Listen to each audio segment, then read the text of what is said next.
pieza que preparamos,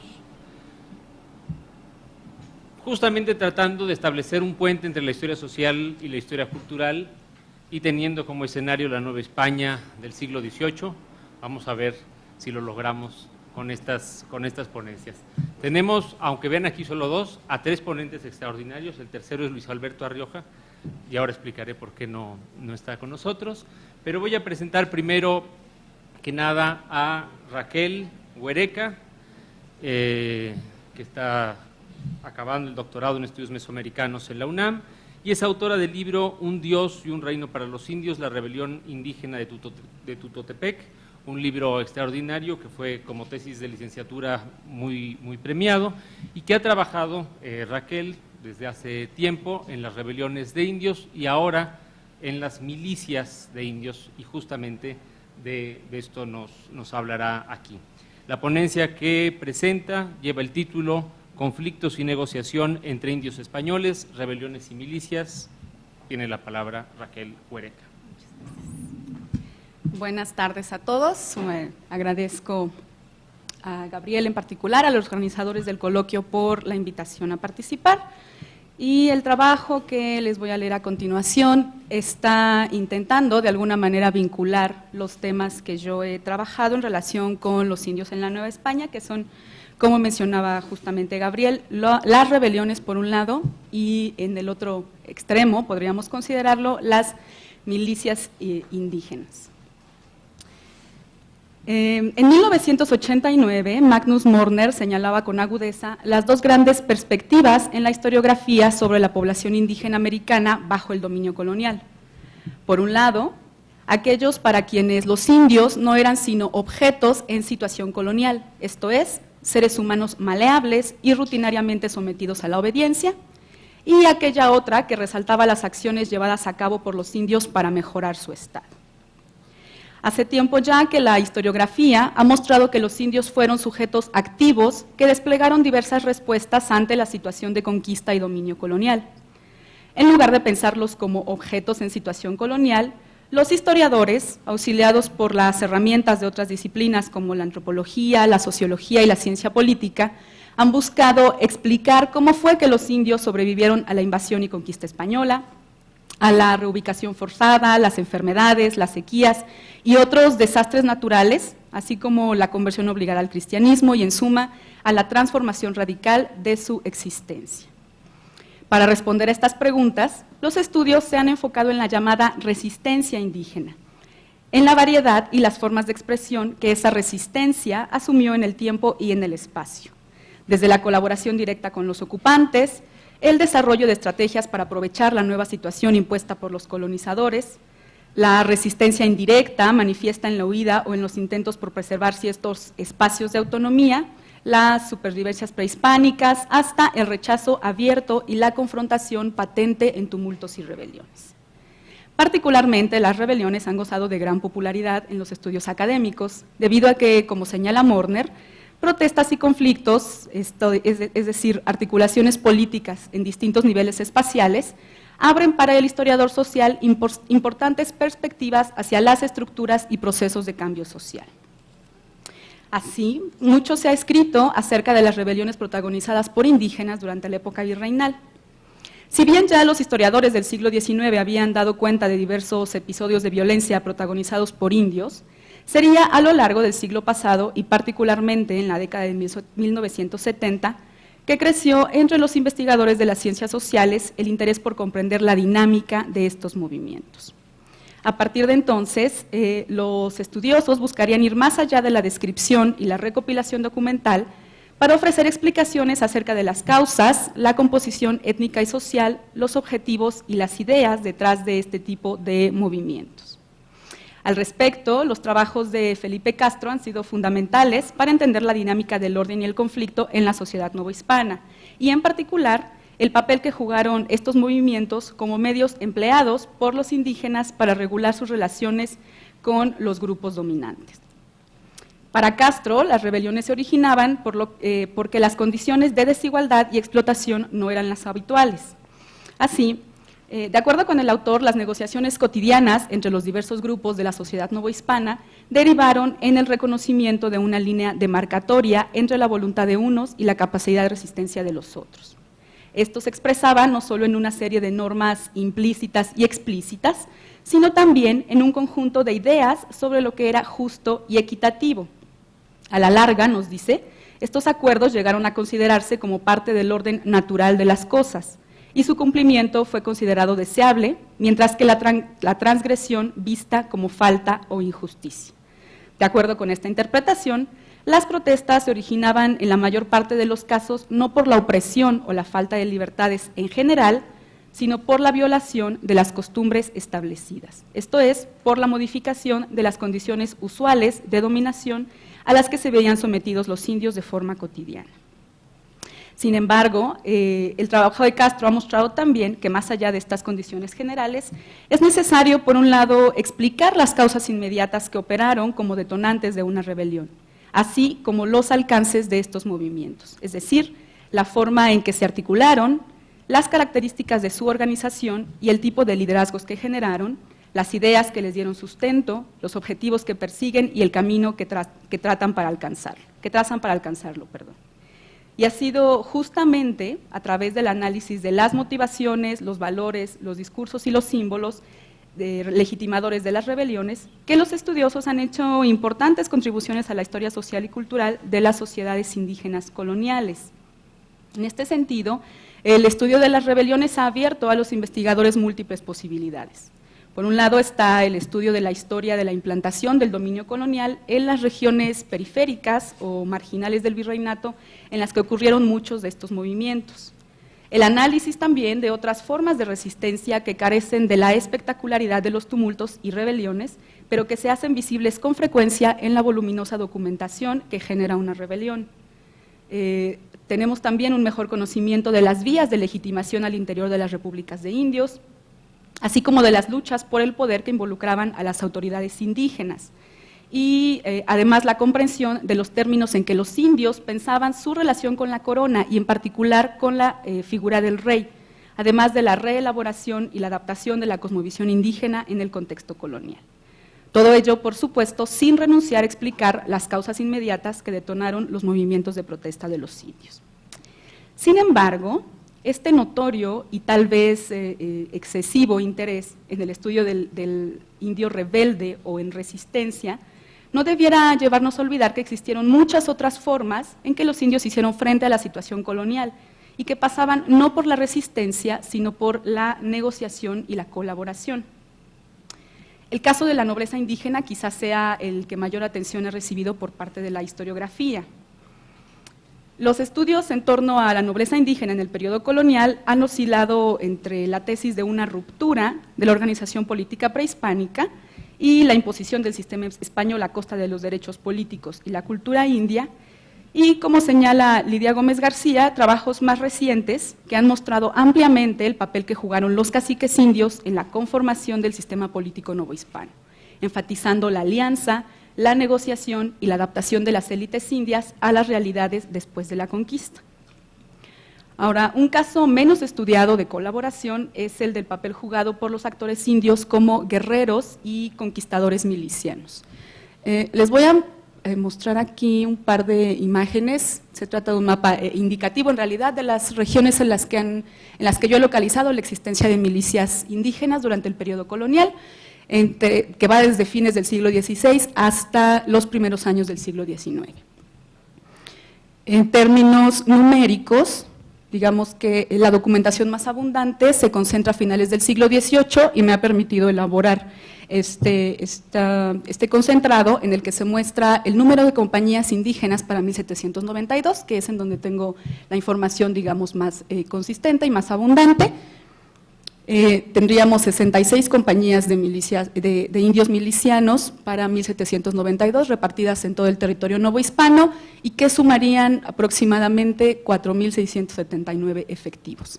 Respecto a estos números, Criston Archer ha señalado, bueno, él habla en realidad de 1.600 efectivos indios de acuerdo con su documentación, Pero él ha señalado que tanto en términos numéricos como defensivos, estas milicias de indios, bueno, no son significativas, es decir, no representan realmente una fuerza con la que la corona pueda contar y carecen, digamos, de importancia política y estratégica. La intención de este trabajo, más allá de mostrar que no son 1.600, sino casi el triple, es en realidad hacer este acercamiento cualitativo que señalaba el doctor Bertrand, en relación a no solo mostrar el número de efectivos indígenas durante el periodo colonial, sino entender la dinámica al interior de estas milicias de indios y particularmente la importancia que llegaron a tener en determinadas regiones del virreinato. En términos generales, podemos decir que el origen de estas milicias indígenas se remonta a las primeras empresas de conquista, en las que los indios, ya fuera mediante coerción o por un interés político y económico propio, lucharon al lado de los españoles, aportando no solo su habilidad militar, sino su conocimiento del terreno y de las tácticas guerreras mesoamericanas. Ya desde estas primeras empresas de conquista, los indios se dieron cuenta de que prestar servicio militar a los españoles constituía una vía para establecer y afianzar relaciones con los nuevos señores. Dar apoyo armado a los españoles permitió a los indios obtener diversos beneficios, como era el escapar por un periodo variable de tiempo a los requerimientos de tributo, a los servicios personales y a la encomienda a que se veían sometidos en sus pueblos. A estos beneficios habría que sumar aquellos que obtenían los caciques y principales que mostraban por la vía de las armas su lealtad al rey. Por un lado, la confirmación de sus cacicazgos y exenciones, la distinción social derivada de poder vestir a la española y usar daga y espada, y en ocasiones la promesa de ser favorecidos en el futuro en sus peticiones ante la autoridad. Privilegios nada despreciables si pensamos en el contexto de crisis económica y social desatada en los pueblos indios del centro de México, posteriormente a la conquista española. Hacia las últimas décadas del siglo XVI, se dio impulso a la fundación de poblados defensivos que contuvieran el avance de los indios insumisos del norte. Parte importante de estos pueblos fueron fundados por indios pacíficos que habían mostrado anteriormente su lealtad, como fueron tarascos, otomíes y nahuas, que figuraron como pobladores de estos puestos de avanzada en la tierra de guerra. En ellos se gestó, haciendo eco de la ayuda militar prestada por los indios, se gestó una nueva forma de participación armada, pues al igual que los colonos españoles, los pobladores indios debieron hacerse cargo de defender sus establecimientos y cooperar en la pacificación de los insumisos.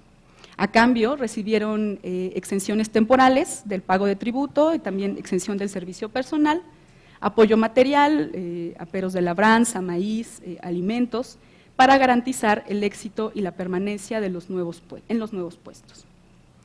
Mientras que en las campañas de conquista o entradas militares, los indios prestaban auxilio armado por un periodo de tiempo limitado y no tenían la seguridad de obtener una recompensa por su labor, en el caso de estos poblados defensivos, encontramos que los indios debían mantenerse armados y en alerta de forma permanente, para lo cual requerían también estar bien ejercitados en el uso de las armas. En estos pueblos, además, operó un acuerdo con las autoridades virreinales, en las que se conmutaba una parte del pago de tributo a cambio de que los indios tomaran a su cargo las labores defensivas. Aunque la pacificación de las tierras entre México y Zacatecas a fines del siglo XVI llevaría a las autoridades coloniales a desarmar progresivamente a algunos de estos indios, este modelo de poblados defensivos se desplazó hacia otras regiones novohispanas en las que las condiciones coloniales impedían a las autoridades prescindir del servicio militar de estos indios. En términos generales, las condiciones que presentaron estas regiones durante buena parte del periodo colonial es, por un lado, un lento crecimiento de la población española, que no aumentaría significativamente sino hasta mediados del siglo XVIII, y en otros casos, estas milicias se desarrollaron en espacios de frontera con indios no sometidos al control colonial, como fue Sonora y la Sierra del Nayar. Digamos que estas condiciones regionales, la poca presencia española y la amenaza que representaban los indios insumisos, sumadas también a la inexistencia de un esquema defensivo global y a la negativa de la corona de asumir los costos de la defensa de sus territorios, y la misma inexistencia durante buena parte del periodo colonial de un ejército profesional que tomara a su cargo la defensa del virreinato, llevó a que las autoridades coloniales echaran mano de los pobladores indios para que se ocuparan de la defensa y guarda de la tierra que habitaban, asignándoles a cambio un estatus particular. En la documentación los encontramos como indios soldados, indios conquistadores, indios auxiliares y o indios fronterizos. Los servicios que prestaban estos milicianos dependían de las necesidades locales, aunque en general se relacionaban con el mantenimiento del orden al interior de sus pueblos mediante rondas y patrullajes nocturnos, la vigilancia de la cárcel y las casas reales, la persecución y reducción de los que huían de la misión. Auxilian también a las autoridades españolas en el ejercicio de las labores administrativas y de justicia como correos, pregoneros, escoltas. Asisten también en la aprehensión y traslado de reos. Realizan labores defensivas, apostando vigías y guardas de caminos, reconociendo los contornos de los pueblos, las costas, las marismas, buscan rastros de enemigos y su labor más importante es también participar en acciones armadas para reprimir sublevaciones de indios domésticos o para vencer la resistencia de indios todavía insumisos. Los privilegios, exenciones y beneficios que detentaban los milicianos variaban de una región a otra, aunque en general se hallaban exentos del pago de tributo, exentos de los servicios personales, pues se consideraba que el servicio militar era la forma en la que ellos contribuían al reino, y gozaban en cada región también de otros privilegios de tipo honorífico, como portar pendón real, usar las armas reales en sus banderas, vestir a la española, montar a caballo con silla y freno o estar exentos de la jurisdicción ordinaria, que en ocasiones estos privilegios se fueron logrados como una concesión desde la fundación de sus pueblos y en otros casos fueron el resultado de la iniciativa mostrada por los propios milicianos para obtenerlos y acrecentarlos. En muchos casos, como puede verse en las misiones de Sonora o en la Sierra del Nayar, el otorgar a los pueblos de indios la condición de miliciano ocultaba la incapacidad de las autoridades para someter a los indios a una efectiva dominación, lo cual implicaría desarmarlos y convertirlos en tributarios. Al nombrar los milicianos fronterizos, las autoridades coloniales daban el primer paso para incorporar a estos indios al orbe cristiano, al tiempo que sancionaban y autorizaban prácticas que de momento estaban incapacitadas para prohibir. De esta manera, las autoridades coloniales buscaban asegurarse la fidelidad de los nuevos sujetos por la vía de otorgarles un estatus privilegiado, lo que funcionó en estas regiones como una vía para incorporar de forma suave y pacífica a los indios al régimen colonial, confiando en que con el tiempo sería posible convertir a los milicianos en vasallos y tributarios. Sin embargo, los milicianos tenían una visión distinta del tipo de relación que habían establecido con las autoridades coloniales. Para estos indios, que afirmaban no haber sido conquistados por la vía de las armas, sino convencidos de la conveniencia de servir a Dios y al rey, sus privilegios y exenciones formaban parte de un acuerdo con la autoridad colonial, mediante el cual se habían comprometido a prestar un servicio al rey. Su estatus privilegiado no derivaba entonces de una concesión graciosa del monarca, sino que se trataba de una retribución justa por sus útiles labores defensivas. Ahora, muchos de estos indios pronto adquirieron conciencia de la importancia de defender sus privilegios por la vía legal y hábilmente crearon sus propias relaciones de méritos para hacer constar ante las autoridades coloniales los servicios que prestaban al reino y lo útiles que sus esfuerzos resultaban para mantener y acrecentar los dominios del rey.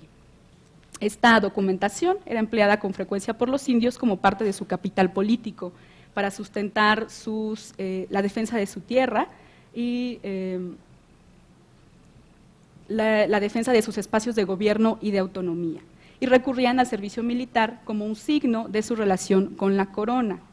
Es decir, presentándose como leales vasallos de probados servicios, los milicianos indios no solo mostraban su sumisión al orden establecido, sino que dejaban ver que esperaban un trato recíproco por parte del rey, esto es, el reconocimiento de que existían obligaciones mutuas y que si los flecheros estaban cumpliendo con su parte del acuerdo, es decir, defender la tierra, tocaba al monarca hacer lo propio, favorecerlos en sus peticiones.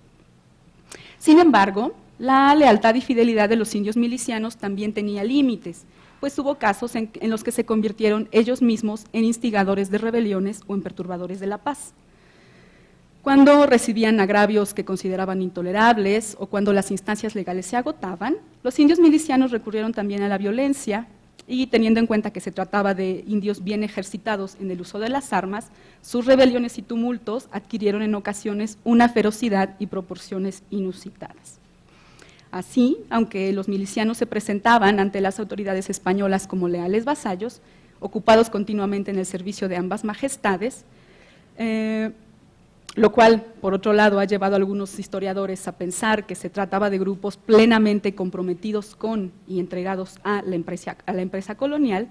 Lo cierto es que la lealtad y el servicio de los milicianos se mantenía hasta en tanto no fuera en contra de los intereses del propio pueblo, o en su caso, de los individuos, particularmente capitanes. Más que pensar a las milicias indias como la institución mediante la cual los colonizadores españoles lograron utilizar a los indios para sus propios fines, parece más adecuado entenderlas como una institución producto del reconocimiento de los colonizadores hispanos de su necesidad del auxilio indígena para lograr el sometimiento y mantener el control de su territorio. Los indios milicianos, por su parte, muy conscientes del papel que se les había asignado, supieron acogerse a la condición de soldado, no solo para cumplir con las funciones que les fueron impuestas, sino además para emplearla en su propio beneficio. Para terminar, diría que el estudio de las milicias de flecheros a lo largo y ancho del virreinato nos permite observar una de las muchas respuestas indígenas frente al dominio español en contextos en los que la colonización fue tardía y o contó con escasa presencia hispana, al tiempo que nos invita a pensar sobre la necesidad de matizar el empleo de conceptos como dominación y resistencia en tales casos.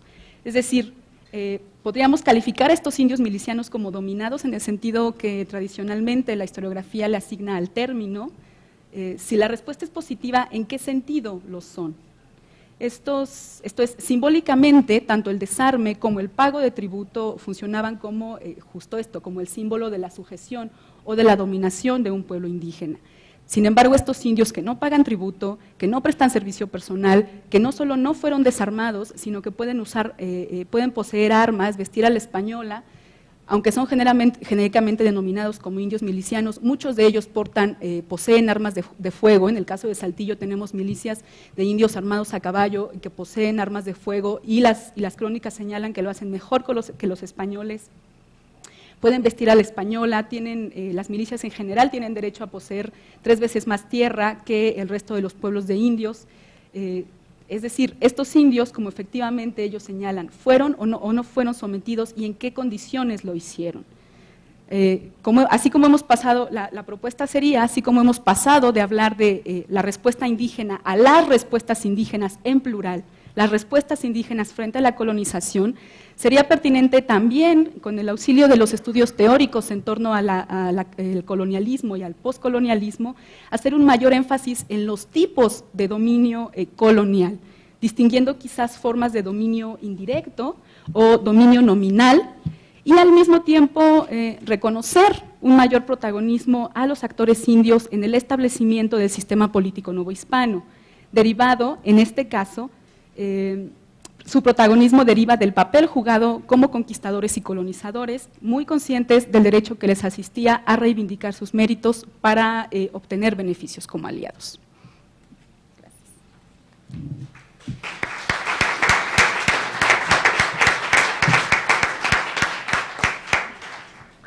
Muchas gracias a Raquel Huereca por esta ponencia muy sugerente y vamos a seguir hablando un poco o resignificando a los indios en su relación con la sociedad novohispana. Y ahora pues voy a leer yo una ponencia del doctor Luis Arrioja, que es egresado del Colegio en Historia, autor de varios artículos y libros sobre todo la población indígena en Oaxaca. Su libro más conocido es el principal, Pueblos de Indios y Tierras Comunales, Villa Alta, Oaxaca, 1742-1856, y para decirlo en pocas palabras, Luis es un chilango que estudia Oaxaca, pero vive en Michoacán, y allá tuvo que quedarse, lamentablemente, para decirlo en términos sociales, porque tenía que verificar la ampliación de su descendencia, así que me ha remitido esta ponencia, que voy a tratar de leer y sintetizar. Le hice unos cambios para cortarla un poco y así evitar aburrirlos, no porque esté aburrida, sino porque como no es mía, pues no es lo mismo. Pero bueno, la ponencia de Luis tiene el objetivo concreto de cuestionar la división estricta entre espacios urbanos españoles y espacios rurales indígenas en la historiografía novohispana. Él señala que, como consecuencia de esta vieja división, tanto los pueblos como los barrios que crecieron en torno a las ciudades fueron visualizados simplemente como productores agrícolas y proveedores de energía humana. Sin embargo, desde hace algunos años se ha reformulado esta visión y, sobre todo, ha revelado otras funciones que cumplieron los asentamientos indígenas en el desarrollo de las ciudades, funciones que, desde nuestra perspectiva, pueden servir de referente para plantear nuevas rutas y temáticas para la historia social novohispana. Bueno, para contextualizar y sustentar lo anterior, Luis Arrioja concentra su atención en la ciudad de Antequera y parte de un punto importante. A diferencia de otras ciudades como Guadalajara, Guanajuato, Querétaro y Valladolid, donde el periodo 1700-1810 significó la debacle de la población nativa, Luis nota que en Antequera hay un crecimiento urbano. Señala que se pasó de 10.000 a 17.000 personas, que solo puede explicarse con el incremento de la población indígena. Entonces, bueno, sigo la lectura. Se tienen noticias de que la ciudad de Antequera y su entorno agrario se posicionaron como uno de los centros agrícolas más importantes del virreinato, especialmente al distinguirse por su producción y comercio de trigo. Aunado a esto, el comercio de grana cochinilla, algodón y mantas colocó a Antequera en la esfera de influencia de los principales comerciantes del virreinato, es decir, se convirtió en una auténtica capital de provincia que mantenía múltiples vínculos mercantiles, tanto con zonas productoras como consumidoras de bienes indígenas. Obviamente todo esto incidió en la estructura de la urbe, ya fuera acumulando capitales, estimulando la inmigración de comerciantes y burócratas, aumentando la demanda de bienes de consumo o fortaleciendo las diversas corporaciones políticas, económicas y religiosas que existían en la ciudad. Antequera fue capital de intendencia en el periodo 1786-1821, albergaba la estructura y el poder de un corregimiento, de un obispado y de un ayuntamiento.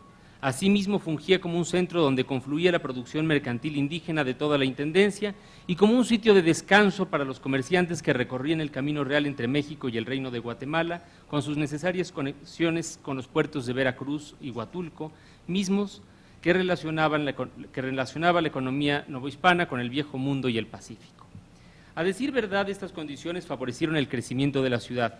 Además, por sus características políticas, económicas y religiosas, siempre recibió importantes contingentes de población que llegaron, parafraseando a Brodel, en busca de las comodidades de su mercado, del uso de sus tiendas, de las ofertas de sus prestamistas y del recreo de sus distracciones. Al igual que otras ciudades coloniales, Antequera siempre tuvo a su favor el hecho de ser una capital con un amplio entorno indígena. Tan solo en la segunda mitad del 18 estaba rodeada por más de 30 pueblos de indios que le proveían energía, alimentos, materias primas, tierras de labranza y ganados, campos de agostadero. Así, por ejemplo, el autor de la Relación Geográfica de San Miguel Tlalixtac refirió en 1777 que dicho pueblo proveía a Antequera de frutas de temple caliente, de verduras, aves de corral y algo de grana cochinilla. Según el autor de la Relación de Jaratlaco, la ciudad mantenía una estrecha relación con el pueblo de San Felipe de la Tarjea, que le proveía agua dulce por un canal de cal y canto, además de leña de encino, carbón, frutas, trigo, maíz y animales silvestres. Por su parte, el pueblo de Xcotel suministraba la cantera que servía para fabricar las casas y templos de la ciudad, siendo los indios del pueblo los barreteros que sacan y cortan dicha piedra. Son palabras del cronista. Hasta donde puede observarse, estas relaciones entre la ciudad y su entorno agrario fueron cruciales para su desarrollo urbano y demográfico. Inclusive los mapas de los siglos XVIII y XIX dieron cuenta de este proceso y comenzaron a cifrar una ciudad que día con día iba ampliándose en el sentido de la propiedad y el trabajo. Basta cotejar la información cartográfica con las fuentes escritas para distinguir que en poco más de 100 años la ciudad, cita, no de extensión y situada en un valle agradable donde cuentan 6 conventos entre los de frailes y monjas, se convirtió en una capital que se mira como reina de todas sus provincias. Su vecindad es crecida, su comercio rico y opulento, y en el día las fábricas antiguas como las modernas son vistosísimas y de singular hermosura. Simplemente, entre 1700 y 1810, la ciudad se cubrió de templos, edificios públicos, casas y calles.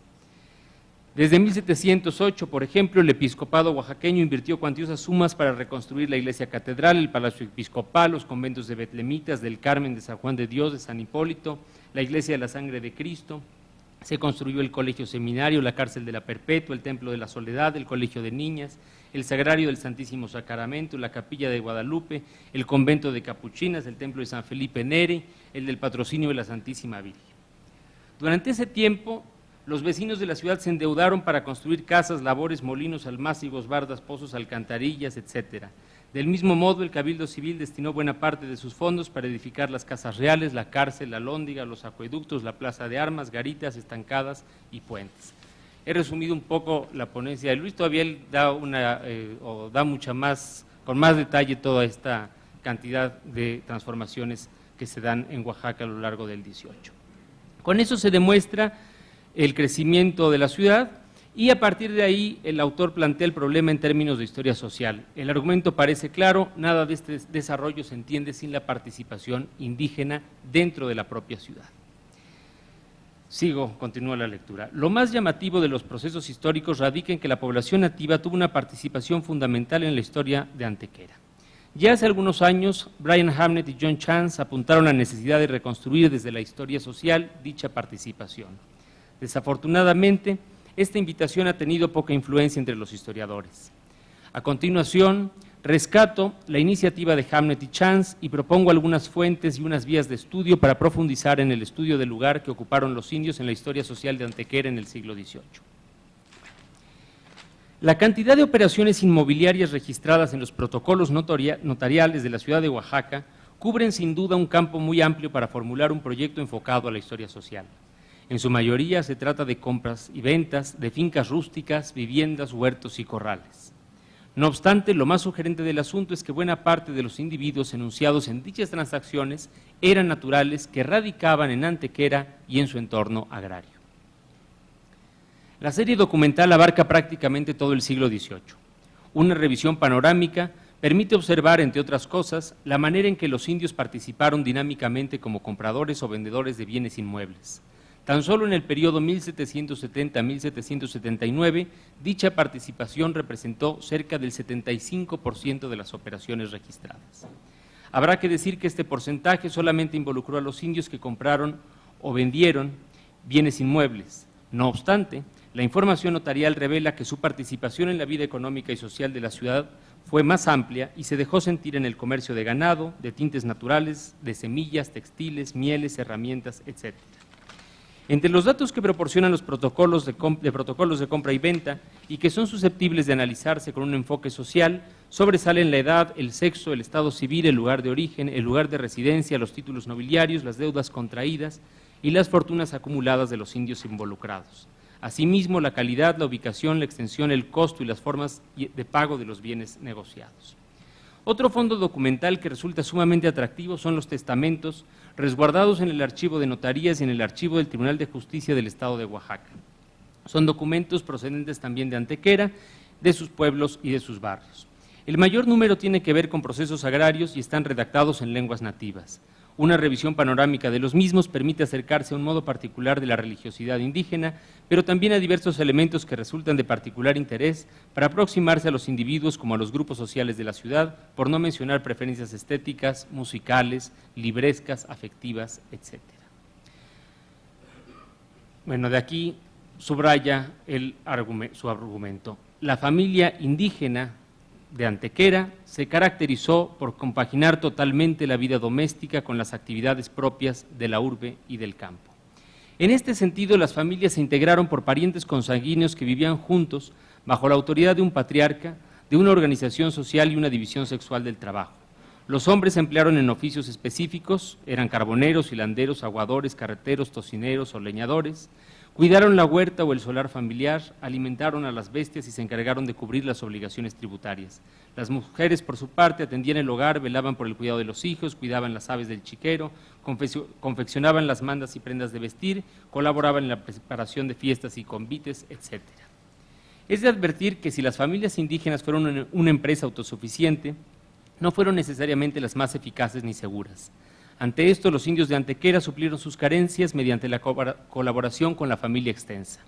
No aparece este término, pero sí a veces las palabras tronco, parentela, consortes y rama para referirse a un grupo de personas relacionadas entre sí por una línea de ascendencia que trazaba su relación por medio de vínculos genealógicos. Así, las familias extensas eran grupos de varones emparentados patrilinealmente que funcionaban como una unidad social con divisiones sexuales, de trabajo y prestigio según las líneas familiares establecidas. Por regla, el jefe de familia era el padre o el viejo de mayor jerarquía dentro del grupo de descendencia. Su autoridad sobre otros varones y sobre los asuntos familiares implicaba derechos y obligaciones de protección. La descendencia dentro de estos grupos era patrilineal y la residencia viril local siempre que la disponibilidad de vivienda lo permitiera. Es decir, la transmisión de bienes se realizaba de padres a hijos y la residencia de los hijos se concentraba en las casas de los padres.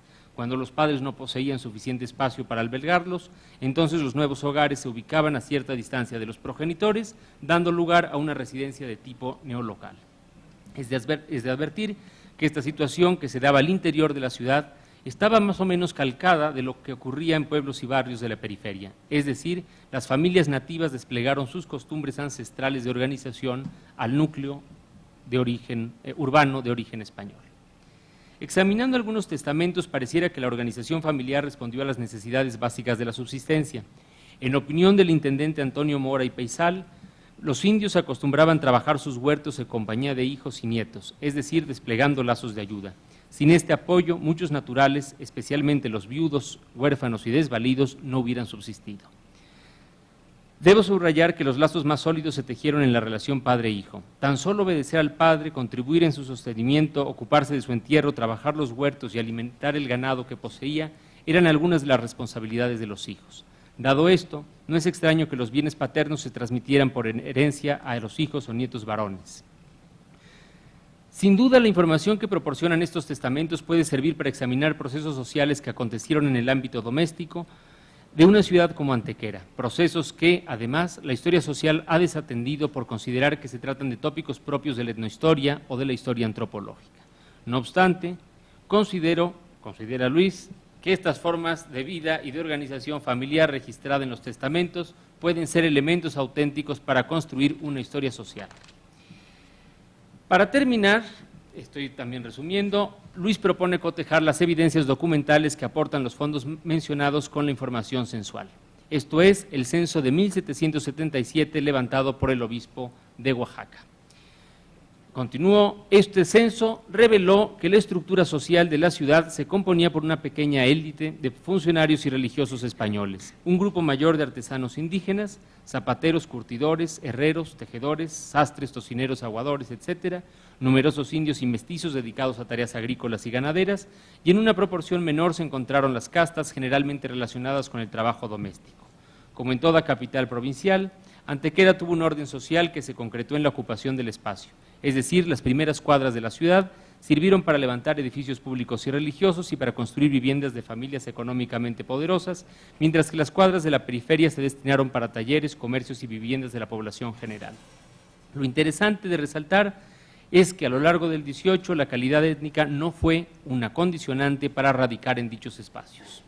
Es decir, tanto españoles como indios pobres residieron en las mismas zonas y lo mismo sucedió con los indios y españoles ricos.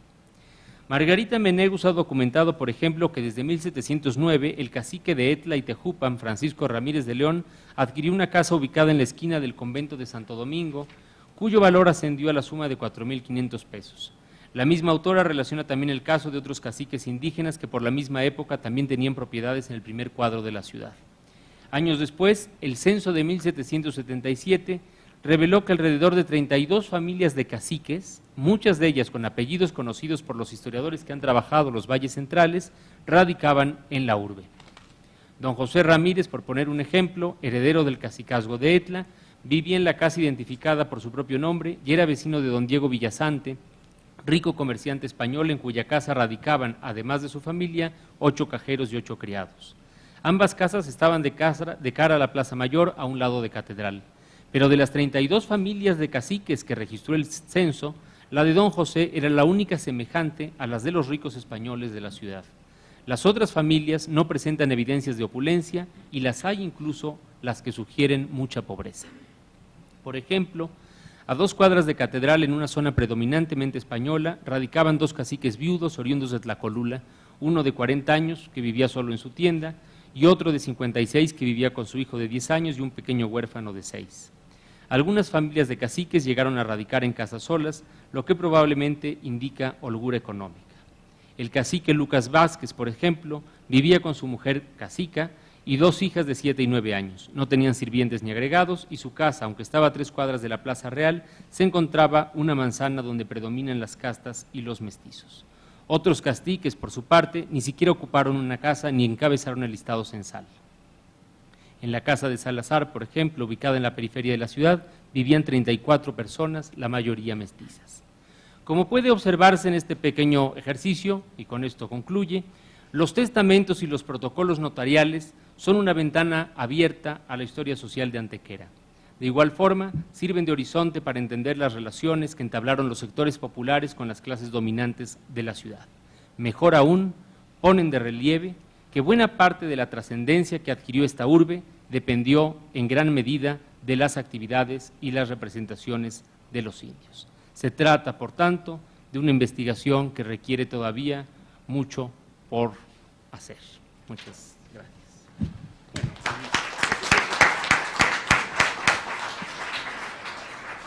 Bueno,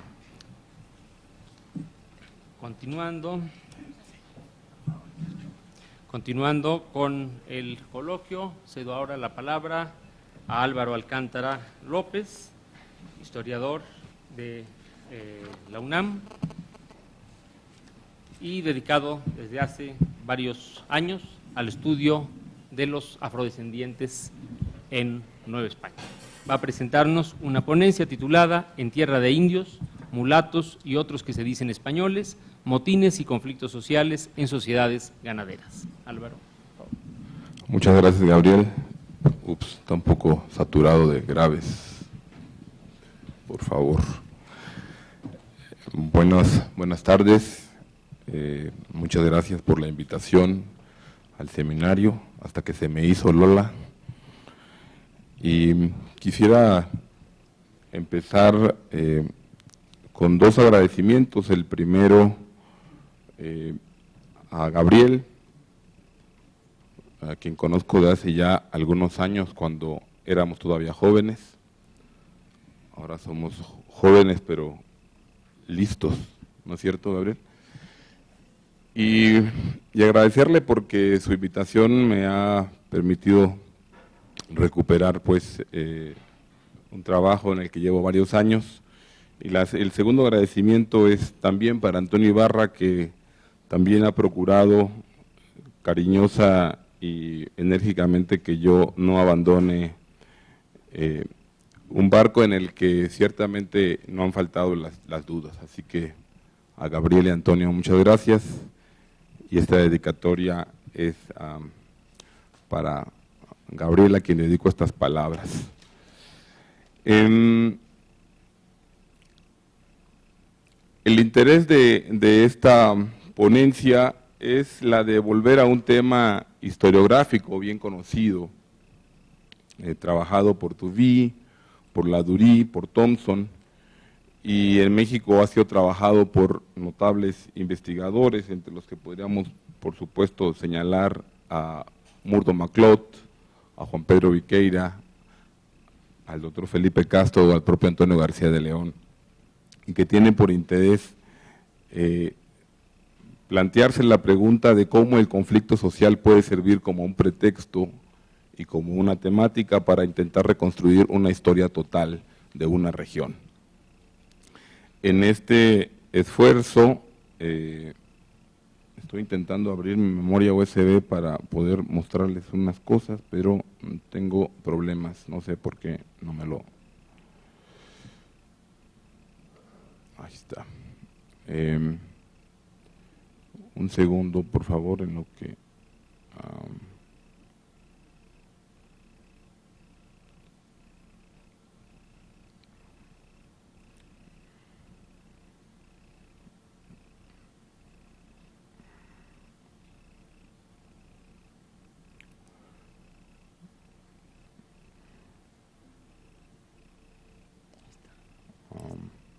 ¿ahí se ve? Ahí está, perfecto.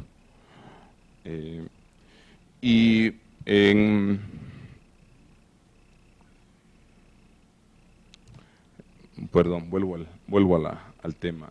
En este esfuerzo, entonces, en el que llevo ya casi 10 años trabajando, me tuve que enfrentar y darme cuenta del efecto que tenía en el trabajo que yo realizaba, haberme, digamos, absorbido de una hipótesis que yo creo que es bastante frecuente en algunos trabajos que tienen que ver con la existencia de un etos rebelde o de un espíritu rebelde, desde el cual se suele explicar muchas veces el conflicto social y particularmente el motín, la protesta, la asonada, etcétera. En ese sentido,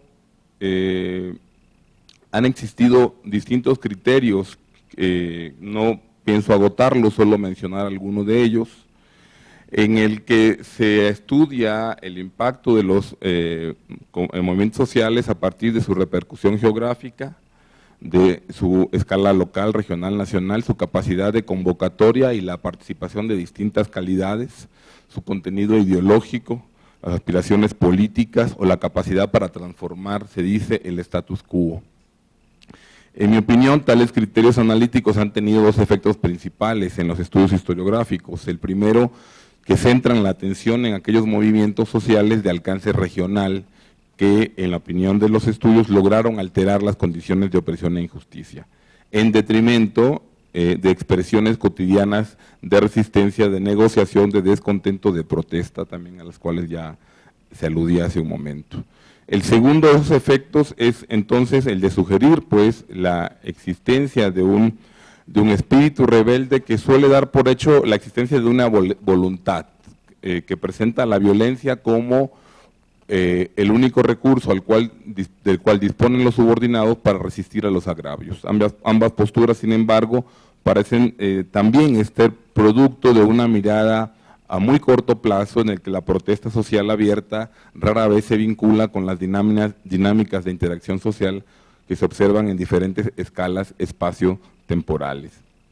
En los años recientes, el estudio del conflicto desde la perspectiva de la disidencia social ha planteado nuevas miradas a la protesta, la transgresión de las normas y el papel de los disidentes en sociedades específicas.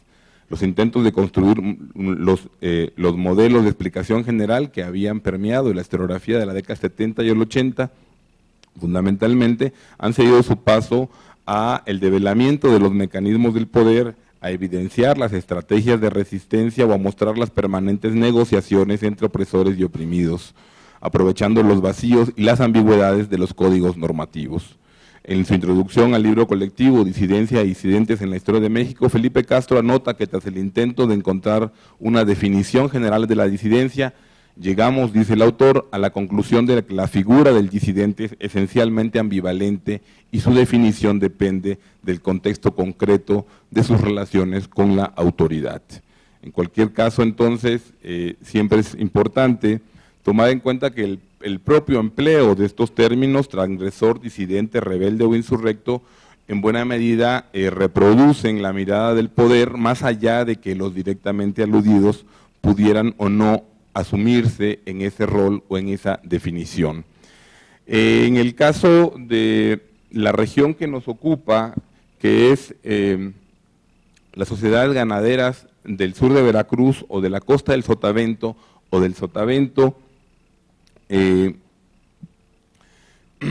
se presentan varias particularidades que vale la pena recuperar y mencionar. Este es un mapa de lo que será la región del Sotavento colonial, que incluye las provincias de la Nueva Veracruz, Cosamaloapan, Acayucan y la alcaldía de los Tuxtlas. Como pueden ver, el área más al oeste del mapa es la provincia de Acayucan, que es sin duda alguna la provincia más extensa que existe en esta región.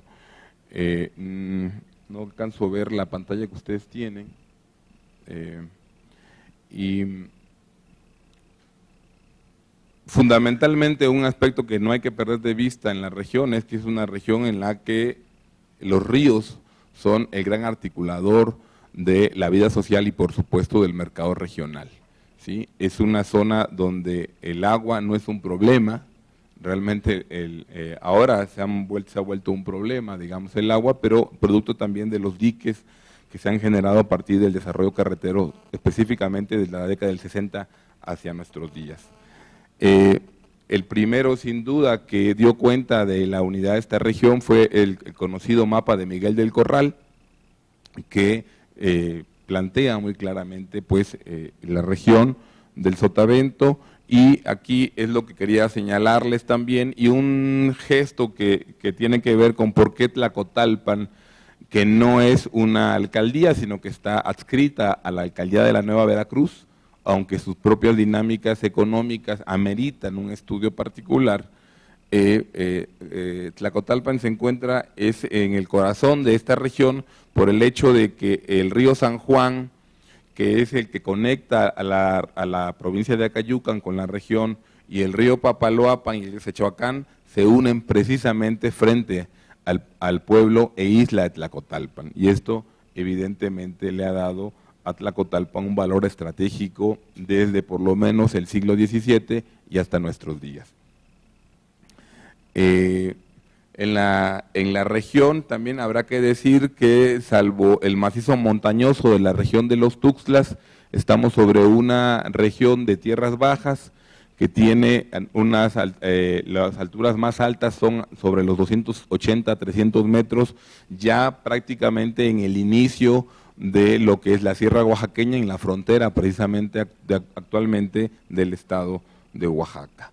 Este es un recorte del mapa de Corral que presenta pues la provincia de Acayucan. Lo que habría entonces que recuperar es que, como también ocurrió en otras regiones, la costa del Sotavento va a presenciar una serie importante de manifestaciones públicas de disidencia, sobre todo en la segunda mitad del siglo XVIII. En la primera mitad del siglo XVIII, salvo dos motines, uno en 1716 en San Andrés Tuxtla y otro más en 1749-50 en el mismo lugar, en San Andrés Tuxtla, la provincia no existe evidencia documental de movimientos sociales de protesta. Sin embargo, en la segunda mitad el panorama va a cambiar. Probablemente el más conocido de las expresiones que existen en la región sea precisamente el motín de indios de Acayucan de 1787, pero no es el único. Existe también otro motín o azonada, también descrito así por las autoridades, en Tlacotalpan en 1783 y posteriormente en el 86 también uno en el pueblo vecino de Tlacotalpan llamado Acula, un antiguo pueblo indígena nahua. En ese sentido, habría que también señalar que estamos en una región con una población indígena que ha sufrido una gran merma de aproximadamente entre el 80 y el 90% de su población registrada para inicios del siglo XVI, y que solo será hasta la segunda década del siglo XVIII cuando inicie un repunte demográfico de población indígena, fundamentalmente nahua, popoluca, mixteca y en menor medida mazateca y zapoteca. En concreto, ahora mismo me centraré en la provincia de Acayucan, y para que tengan ustedes una idea de los perfiles demográficos, la provincia de Acayucan tendrá pues una población, digamos, indígena que estará en lo general oscilando entre el 60 y el 57%, y una población afromestiza, parda y mulata, que va a estar oscilando entre los 32, 33, hasta casi el 40% de la población. Esto se incrementa particularmente en el caso del propio pueblo de Acayucan, que es la cabecera de la provincia de Acayucan. Las provincias sotaventinas, entonces, a fines del siglo XVIII, estaban experimentando un repunte demográfico de la población indígena y también mulata, contrario a lo que se pudiera pensar. Realmente la introducción de la presencia esclava africana en todo el Sotavento se da sobre todo en la primera parte del siglo XVII, y realmente para el siglo XVIII la presencia esclava es bastante poco significativa. En cambio de eso tenemos un alto porcentaje de población parda y mulata que podríamos denominar jurídicamente libre. Ahora veremos que no era tan libre. Entonces tenemos que este repunte demográfico, y que tiene que ver con el tema precisamente de las expresiones sociales de disidencia, tiene que ver con una mayor presión sobre la tierra, porque los pueblos habían reducido no tanto el fondo legal, en algunos casos lo perdieron, es el caso concreto de Acayucan, pero sobre todo hubo una reducción de su territorio, y sobre ese territorio se extendieron precisamente las principales haciendas ganaderas desde las primeras décadas del siglo XVII. Pero lo que empezamos a observar, que si bien en la primera mitad del siglo XVII inicia el desarrollo del emplazamiento ganadero en la región, que va a crear a más de 20 latifundios que van a estar sacando su ganado para el abasto de carnes en Puebla, en Atlisco, en Tlaxcala y la Ciudad de México. Lo que estará ocurriendo en la segunda mitad del siglo XVIII es que buena parte de esos espacios ganaderos empezarán a convertirse en tierras cultivables, y esto en buena medida originado por el repunte comercial que ha tenido y que tiene el algodón, y la costa del Sotavento es especialmente prolija para el cultivo del algodón. Todavía a fines del siglo XVIII, tanto Acayucan como los Tuxtlas y Cosamaloapan son 3 de las 4 principales productoras de algodón en la Nueva España, junto con Jicayan en la costa del Pacífico. Entonces también esto va a empezar a emerger, y por supuesto que ahí tiene que ver los conflictos internos en los pueblos indios, la consolidación de las oligarquías regionales. Aquí quisiera yo detenerme un segundo. El desarrollo ganadero de la primera y segunda mitad del siglo XVII sobre todo estuvo de la mano con las élites novohispanas, aristocráticas, de familias que residían en Puebla, en la Ciudad de México, que eran las dueñas de estos grandes latifundios ganaderos. A partir de las primeras 3 décadas del siglo XVIII, estos latifundios ganaderos empezarán poco a poco, no del todo, pero a ser también adquiridos por comerciantes locales. Esto llevará a que en el siglo XVIII se instale, digamos, o se genere todo un mecanismo distintos mecanismos de autoridad en los que el hacendado ganadero y, como se hablaba hace rato al respecto de las élites y los vínculos, son también o están ligados o están afianzando a los alcaldes mayores, pero además miembros de su familia son también son los curas de los pueblos, y también los vemos allí ejerciendo papeles de santo oficio. Y también evidentemente cuando se da la reorganización del ejército novohispano, también ocuparán los puestos del ejército, de las tropas milicianas urbanas, agregando pues distintos motivos. Son también evidentemente los receptores de alcabalas, son también los cobradores del diezmo. Realmente pues Cosamaloapan y Acayucan muestran pues un modelo pues de la dinámica de las oligarquías locales, que, como se mencionaba también hace rato en el trabajo de Michel Bertrand, no tiene nada que ver con las grandes fortunas de los mineros del norte, ¿sí?, pero que en la escala que trabajamos tienen pues diferentes formas de imponer su autoridad.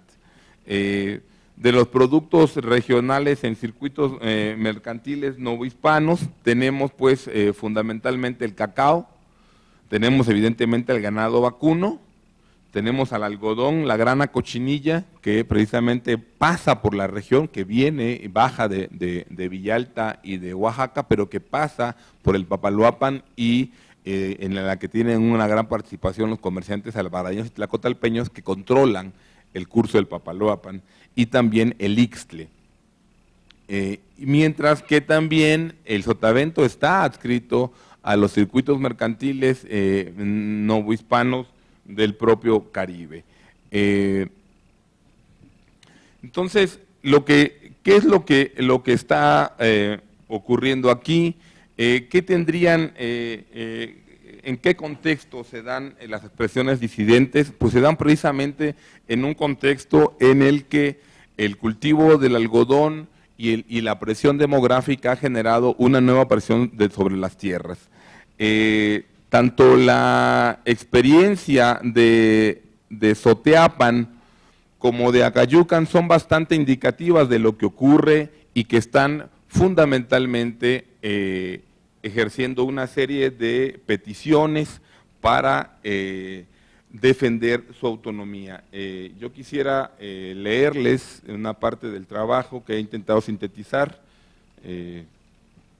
Estuve a punto ahora de decirle a Gabriel que lo sintetizara a él también, creo que hubiera sido igualmente útil después de leerlo. Entonces, le pido un poquito de paciencia, ahí voy. Entonces, son muy importante lo que ocurre entonces en el caso de Soteapan y de Acayucan. Yo quisiera darles nada más un ejemplo, dos ejemplos al respecto de eso. En el pueblo de Soteapan está evidentemente lanzando una serie de denuncias, de representaciones a la Ciudad de México para hacer saber que los alcaldes mayores están rebasando estos límites normales y acostumbrados de la opresión. Esto que ha sido todo un tema ya trabajado por la historiografía. Presentan una serie de recursos, ¿sí? Y encuentra pues, como les leo ahora mismo, en una carta redactada en el 77, un indígena de Soteapan a nombre propio y de su pueblo se quejaba que el alcalde Fernández de Paz cobraba 3 pesos a cada tributario, siendo que en otras partes de la Nueva España quienes más pagaban era 1,5 pesos los enteros, los tributarios enteros, y 9 los medios tributarios. Además les exigía beneficiar la pita con tal dedicación que el trabajo invertido era excesivo, pagándoles $1 por cada 6 arrobas, mientras que un alcalde anterior, aunque les sujetaba la misma pensión, les pagaba $2 por 4 arrobas, cobrándole $20 por tributarios. Denuncias de este tipo se encontrarán permanentemente tanto en el caso del pueblo Popoluca de Soteapan como de parte de los pueblos nahuas de Acayucan. ¿Por qué en Acayucan sí ocurre un motín en el 87 y por qué pese a que entre el 76 y el 83 el pueblo Popoluca de Soteapan expresa también y manifiesta que está siendo objeto de agravios ya insostenibles, porque uno sí se presenta en un motín y otro no? Bueno, una de las explicaciones que ensayo para este problema tiene que ver con la presión de la tierra. El pueblo de Soteapan, ubicado en la costa, y lo pueden encontrar en el mapa, en la parte superior, sobre la costa, poseía más de 106,000 hectáreas, mientras que el gran problema del pueblo de Acayucan es que ni siquiera su fundo legal tenía la documentación adecuada. Por cuestiones de tiempo tendré que ir reduciendo la argumentación, el problema realmente es mucho más complejo, pero el argumento con el que iniciaba al inicio de esta presentación, que tiene que ver con cómo superar esa inmediata impresión que convierte a los movimientos sociales y los asocian con una rebeldía que pareciera a veces cuasi natural. Y tiene que ver, me parece, con el propio trabajo de diversificar las fuentes y el valor interpretativo de algunas de ellas. Las estrategias de resistencia y de negociación que ponen en práctica los propios indígenas se encuentran no solamente en los propios expedientes, digamos, de criminal o justicia, sino que también los podemos encontrar reconstruir en una mirada, digamos, coyuntural, que tiene que ver también con la defensa de la tierra y la defensa de la autonomía. Buena parte de los conflictos en contra de algunos motines inician o tienen de fondo la demanda de deponer a un gobernador indígena que en juicio de un sector del pueblo indio está cooperando con el mundo español, concretamente con los alcaldes y con los ganaderos, y que no está defendiendo. Es el caso también del motín de Tlacotalpan y es el caso también evidentemente del motín de Acayucan. Que los acontecimientos o el desenlace lleve a aparecer al motín de Acayucan como una afrenta al poder virreinal, me parece que es una mirada que habría que empezar a complejizar precisamente accediendo a otro tipo de fuentes. Para el trabajo que yo he realizado me ha sido muy importante observar las relaciones juradas de Alcabala Real, las cuentas de cajas de comunidad y un documento que me ha sido muy valioso y que me encontré con mucha fortuna, la correspondencia de los agentes de negocios de la Ciudad de México con sus socios comerciales en las provincias. Y al examinar esto, encontrármelo en el ramo de consulado, me encontré la correspondencia de dos agentes comerciales que estaban en comunicación epistolar con los tenientes de justicia de la provincia de Acayucan, y eso me permitió pues también acceder a una lectura distinta a la que yo no estaba accediendo en las fuentes. Para concluir, quisiera nada más no dejar de tocar este punto. ¿Qué ocurre con la población mulata? ¿En dónde encontramos con la población mulata las expresiones disidentes? Una primera respuesta es fundamentalmente en la fiesta. Ahí los encontramos, y especialmente en una manifestación festiva llamada fandango. Son constantes las denuncias de los alcaldes, a veces también los alcaldes participando en los fandangos, y por otro lado las denuncias de los curas en el sentido de que el fandango es el espacio mediante el cual los pardos y mulatos, dicen las denuncias, abusando de su poder, abusando de sus rangos militares al pertenecer a los cuerpos de milicias, se presentan orondos en los fandangos. Y esto también porque allí hay manifestaciones muy interesantes de cómo la propia versada en la lírica ha servido como forma de evidenciar los excesos del poder.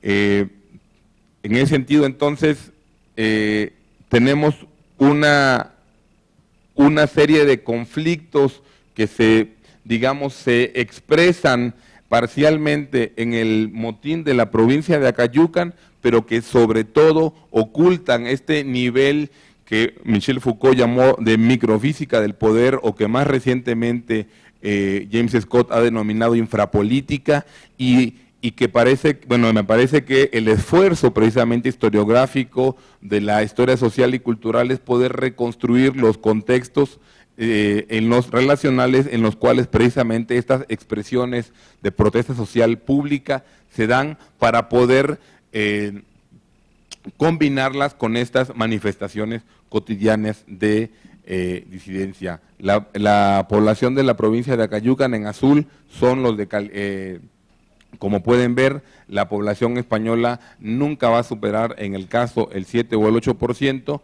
y como bien anotará Matías de Mayorga en 1781 al recorrer la provincia, la describe como una provincia de indios y mulatos, y muchos que se dicen españoles siendo en realidad pardos. Y es precisamente la historia de estos indios y de estos mulatos y pardos la que me ha interesado contar. Muchas gracias.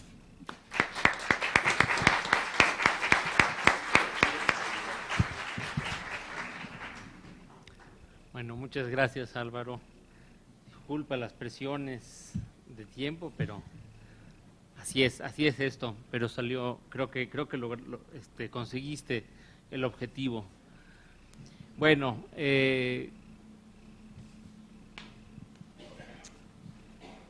Como señalé al comienzo de esta mesa, la intención era, de alguna manera, tratar de ponerles algunos ejemplos en los que yo pensaba que se podía relacionar algo de historia cultural con historia social.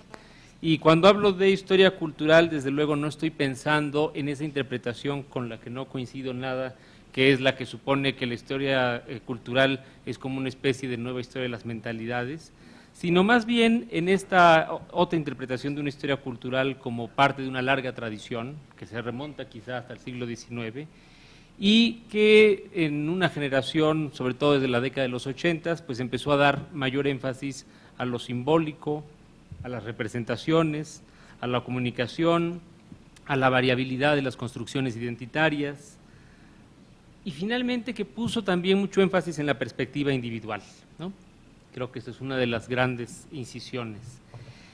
Y hace 10 años, en 2003 precisamente, una autora, Paula Voss, que algunos conocen por sus trabajos sobre la historia de la infancia y la juventud, sobre todo, publicaba en la Journal of Social History un artículo muy bonito sobre la historia social y la historia cultural, y se preguntaba qué relación había y cómo se estaban entendiendo.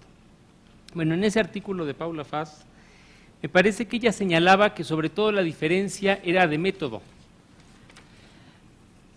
que frente a las generalizaciones o a la tendencia generalizadora de la historia social, la historia cultural había enfatizado la perspectiva individual, la deconstrucción de identidades, había regresado a la narrativa y jugaba sobre todo con las posibilidades.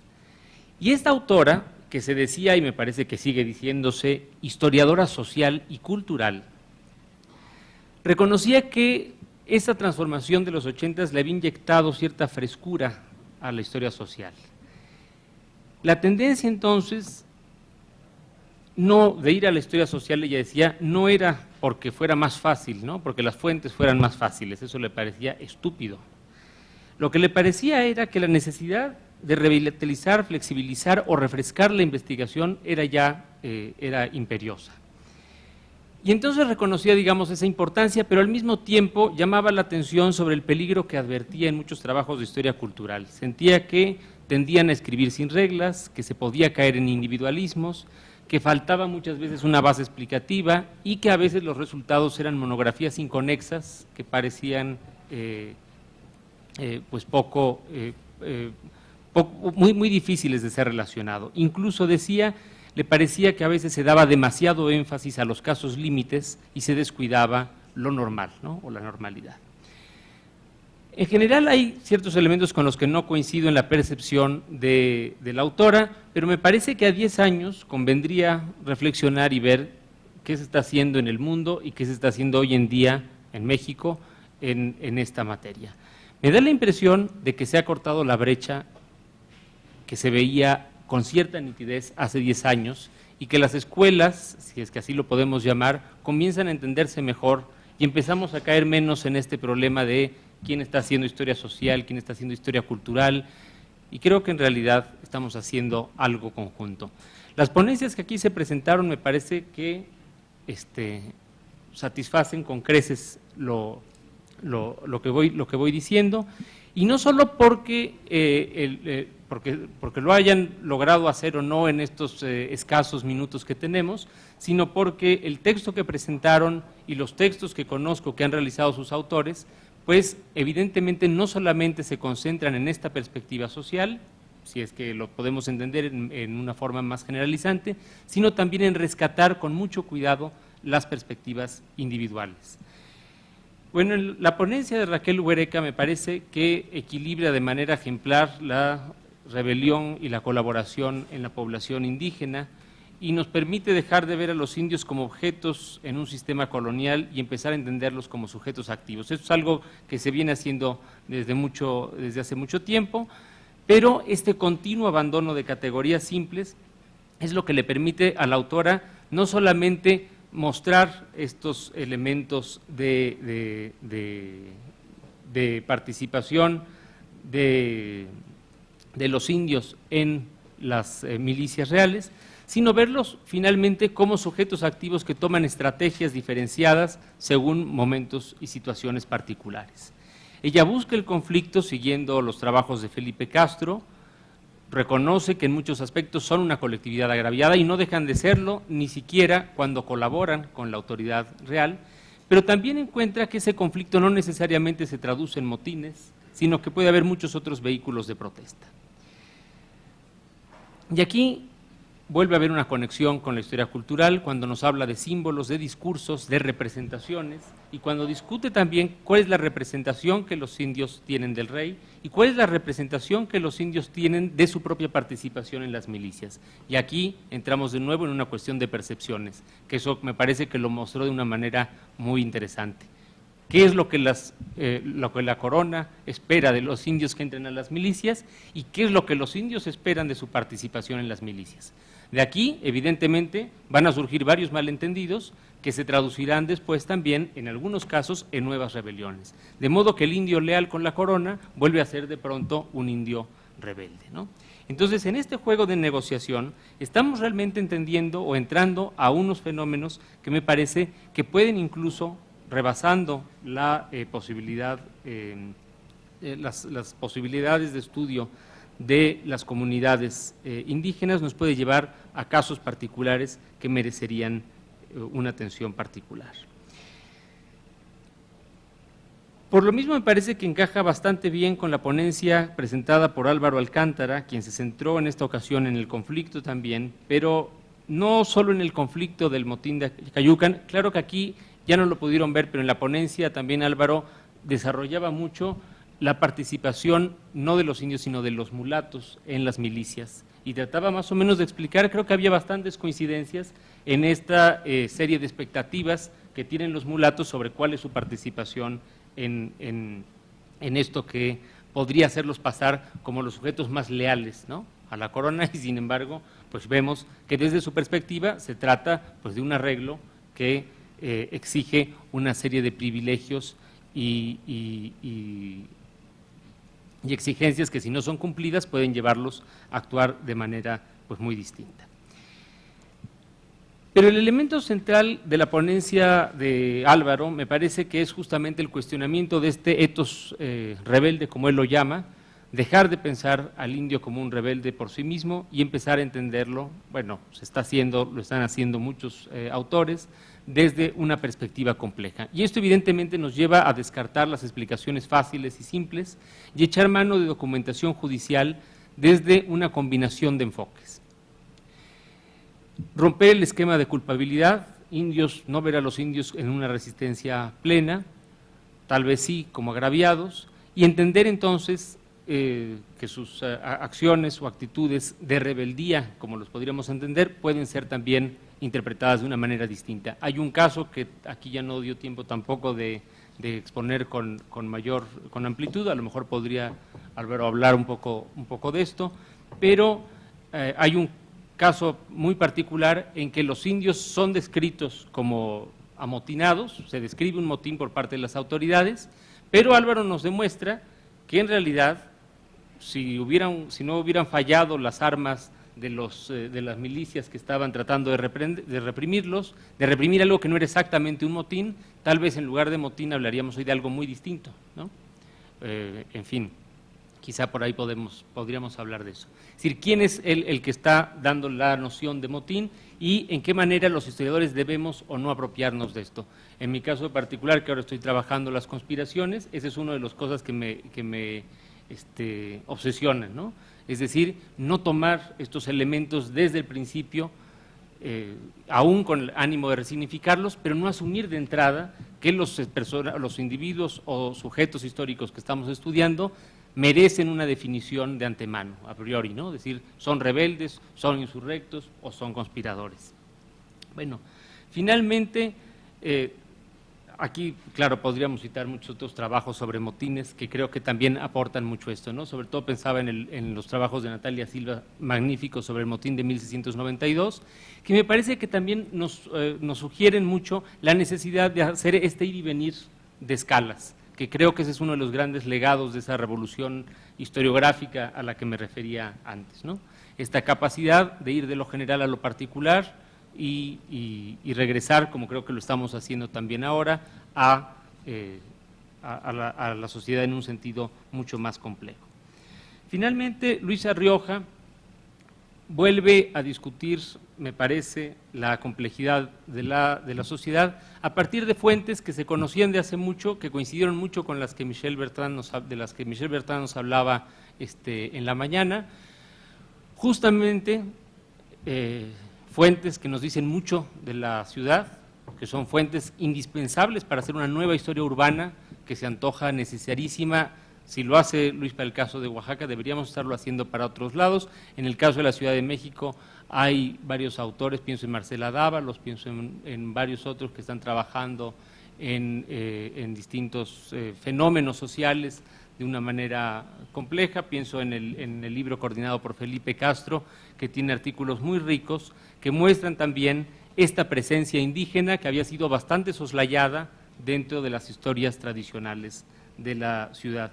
Incluso debo decir que hace poco se me criticó un poco la falta de la presencia indígena en un pequeño ensayo sobre la historia política de la Ciudad de México, en que, digamos que siguiendo un poco el esquema tradicional, tendía a haber más la población en los barrios, ¿no? Falta, como se ha visto, estudiar pues a los indios en el interior de las ciudades, y quizá el caso de Antequera, que Luis lo hace con mucho cuidado, no trata de hacerlo como una de generalizar, no supone que sea una cuestión que se encuentre en otros lados, lo ve como un caso particular, pero tal vez el caso de Antequera no sea tan, sí particular, pero no tan extraño, ¿no? Quizá nos hace falta ver más la presencia indígena en las ciudades. Las fuentes, entonces, los testamentos y los registros notariales resultan fundamentales para acercarse a estos fenómenos, pero aquí yo añadiría y retomaría un poco lo que señalaba Bertrand al principio de la mañana, los registros judiciales como una fuente riquísima para terminar de entender o para seguir problematizando sobre esta complejidad social.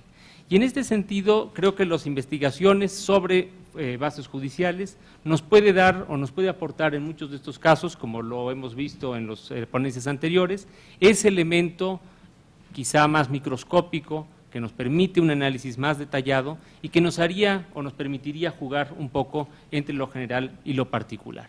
Incluso esos casos extraños, anómalos, atípicos, que parecieran no encajar en la cotidianidad, tienen mucho que dar si consideramos a todos los actores que como testigos, como denunciantes, como simples sujetos llamados a declarar en el contexto judicial, pues comienzan a aportar elementos inesperados de relaciones familiares, de relaciones sociales y culturales dentro de las urbes.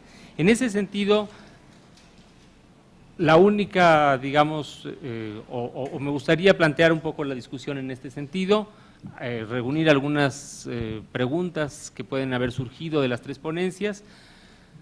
Les agradezco de nuevo su participación y me gustaría que concluyéramos un poco reflexionando sobre esto, esta posibilidad de ir y venir o de cambiar de escala, ¿no?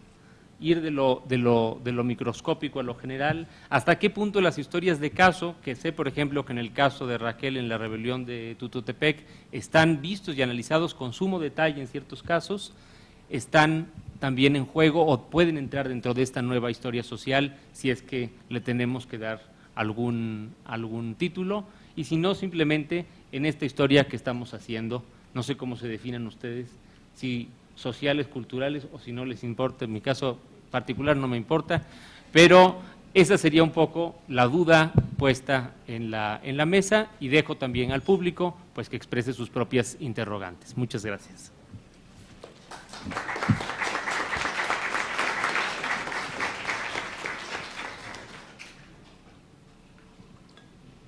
A ver, acá, Felipe.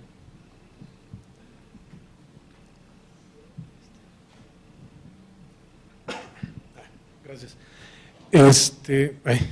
Mi pregunta sería en particular para Raquel. Yo quisiera saber si tú identificaste en las milicias se hacían referencia a algún grupo indígena en particular. Y hago la pregunta por lo siguiente, porque en el caso de San Esteban, que es Saltillo, ahí va a ser constante la referencia que hacen como una población tlaxcalteca, sobre todo por los privilegios y las prerrogativas poblacionales. Y en el caso de los tlaxcaltecas, en distintos lugares donde ellos van a asentarse, van a defender, en el 17 y en el 18 va a ser muy constante eso. Entonces, hacia allá va mi duda, ¿no? Si hacen referencia de otros grupos en otros lugares, o tú no haces, bueno, o sea, vaya, ¿está o no esa referencia, no? Sí, juntamos, si quieren, juntamos otras dos, Felipe.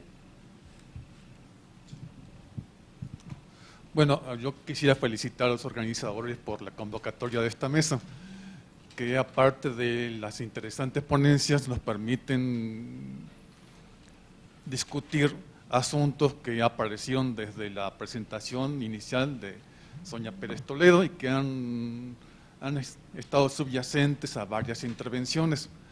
Esto es la historia indígena, parte de la historia social. No es una cuestión de identidad, sino, bueno, o no es solamente una cuestión de identidad, sino de ámbito, de perspectiva y de método. En un sentido, sí, podríamos decir que la historia indígena o la afromexicana es también una historia de comunidades campesinas y encontramos situaciones muy similares, como Eric Wolf procedió, por ejemplo, hace muchos años, en Rusia, en China, en Vietnam o en Inglaterra. En este sentido es comparable, es un caso particular. Tenemos también temas como los de la tierra, los del tributo, los servicios personales, que son temas típicos de la historia social. Por otra parte, tampoco podemos comprender esta historia sin acceder a cuestiones como el proceso de aculturación, como categorías como resistencia étnica, o estudiar situaciones tales como la formación de linajes. Ocurre que si nos limitamos a lo puramente formal, nos quedamos en la superficie externa de esta historia, a la corporativa, a la pública y oficial, y no podemos comprender qué es lo que pasa dentro de estos pueblos que tienen, digamos, un hermetismo corporativo hacia las autoridades y también hacia el historiador. Por ejemplo, hay cosas que no se pueden comprender cabalmente si no se entiende que en algunos grupos indígenas el linaje y la herencia van por vía materna, a diferencia del derecho hispánico, que es bilateral. Esto nos permite pensar, bueno, realmente podríamos convocar un coloquio que se llamara Historia Social de los Pueblos Indígenas. Lo aceptaría una editorial o un comité de tesis como tal, o por otra parte es, al igual que la historia económica o la historia demográfica, una especialidad de naturaleza afín, pero que por sus requerimientos particulares es distinta, es diferente. Aclaro que yo tampoco tengo una buena respuesta, es una discusión que tengo conmigo mismo. A veces me llaman un historiador, a veces historiador social, ambas cosas me parecen bien, pero cuando accedemos al tema de estudio, los métodos, las preguntas no son las mismas. Esta es una cuestión que me parece que ameritaría discutirse. ¿Juntamos dos más? Allá, mira, aquí, ya. Norma. Bueno, yo también felicito porque me parece como que ya aquí no escucho muy recientemente hablar ni de indios ni de mulatos, entonces me felicito mucho a la organización de esta mesa. Coincido con Felipe en el asunto de que el estudio de indios como de mulatos de repente está más en esferas cercanas a la etnohistoria que en lo que se llama historia social, como que no hay tanto que se menciona sobre, bueno, es más que aborda la historia de la sociedad hispano-mestiza y punto. Pero efectivamente creo que no hay límites, toda historia es historia social. Estoy de acuerdo con Michelle en eso. Respecto a mis preguntas y observaciones son con el trabajo de Guereca. Igual coincido con la pregunta anterior sobre si son siempre tlaxcaltecas o si no he hecho alguna prosopografía respecto a la pertenencia o especificidad de los pueblos o del origen de los que participan en las milicias. Y quería hacer también una pequeña observación. Los indios en las leyes no están autorizados a usar armas, ni a montar a caballo, ni estas cosas, pero se trata de los indios más iguales. Los indios nobles sí tienen derecho. No es una cuestión de sujeción, es una cuestión de calidad, de nobleza. Cualquier indio no puede usar armas, solo los nobles, porque es una cuestión, insisto, de estamental. Básicamente lo que observaba es que, de acuerdo a su mapa, se trata de una situación de exención, porque tal parece que son zonas de guerra, de penetración, o sea, zonas de frontera, o zonas también, la huella de la guerra del Mixtón en el occidente, y en el norte pues es coras, huicholes, y más del otro lado son cascanes, huachichiles, en fin. En ese caso de situación de exención, la formación de milicias y el caso de los tlaxcaltecas como conquistadores ha sido abordado para el siglo XVI por Matthew Restall. Y bueno, lo que va después sería muy interesante que nos echara luz la autora. Gracias. A ver, una más allá. Una.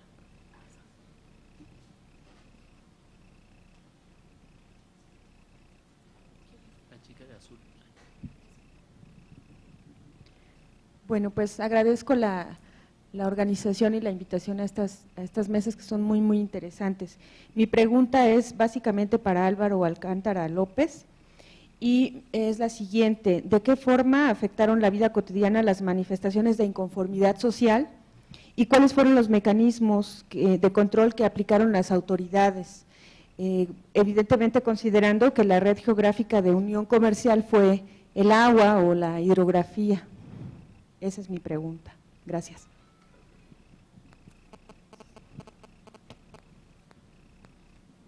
Bueno, pues adelante.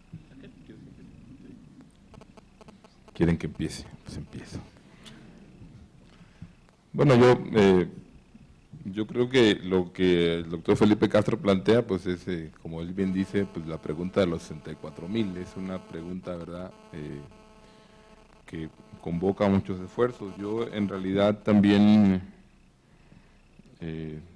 sobre esta pregunta que planteaba Gabriel, si tuviera que definirse como historiador social, sería, creo, donde me sentiría más cómodo. Pero bueno, yo creo que también se trata de un debate en el que me parece que habría que empezar a entrar. Y en el caso concreto de la pregunta que me hacen sobre los mecanismos de control y estrategia, yo le agradezco también porque el doctor Castro es uno de los lectores de mi trabajo doctoral y justamente sus comentarios me han llevado a matizar la idea de un sistema de control social que yo en un primer momento planteaba sobre el ejercicio de poder de las élites ganaderas en las provincias del Sotavento. Y yo creo que ha sido importante también matizar esa idea de control social que genera la idea como de un control total, y eso también me ha permitido que emerjan precisamente estas otras dimensiones que tienen que ver con la resistencia cotidiana, etcétera. Pero concretamente, ¿bajo qué mecanismos, me plantearía yo, ejercían su poder y su autoridad? Bueno, el primero que tiene que ver con el asunto ligado a la tenencia de la tierra. Una de las formas fue el endeudamiento de la población mulata y la población india, y es muy interesante en ese sentido cuando revisas los libros de cuenta y los testamentos de algunos de los hacendados, y queda muy claramente reflejado que los pueblos indígenas estaban verdaderamente endeudados, y incluso aparece endeudados tanto como comunidad, que este es un concepto que habría que tener con mucho cuidado, pero que alude en este sentido así se refiere la comunidad de Acayucan, y también individuos con nombre y con apellido del propio pueblo. Acayucan, por cierto, es de los más que más le deben, por ejemplo. Y ese es uno de los mayores formas, digamos, de ejercer una influencia notable sobre la población, que tiene que ver el endeudamiento por deudas. Si bien los mulatos milicianos pudieran dar la impresión que tienen una situación mejor, y yo creo que ha sido muy pertinente también lo que se acaba de plantear respecto de cuál es la manera en que los representa o qué expectativas tiene la autoridad respecto de la población mulata sobre leales, vasallos o súbditos. También lo que vas a encontrar ahí es que los mulatos están verdaderamente ahogados en deudas. Incluso un capitán de milicias, Antonio Duarte, que además también es, por otro lado, traductor y escribano, porque la lengua náhuatl es lengua franca entre los mulatos, eso no hay que perderlo de vista. Debe 315, 20 pesos al hacendado al momento de su muerte, lo cual significa una deuda que seguramente a todas sus generaciones para siempre, ¿no? Y en ese sentido, cuando la otra pregunta, el otro aspecto, el respecto de las estrategias cotidianas, bueno, lo que vas a encontrar mucho es a mucha población mulata denunciada por robo del ganado, ¿no? Y robo del ganado que fundamentalmente se ocupa para los cueros.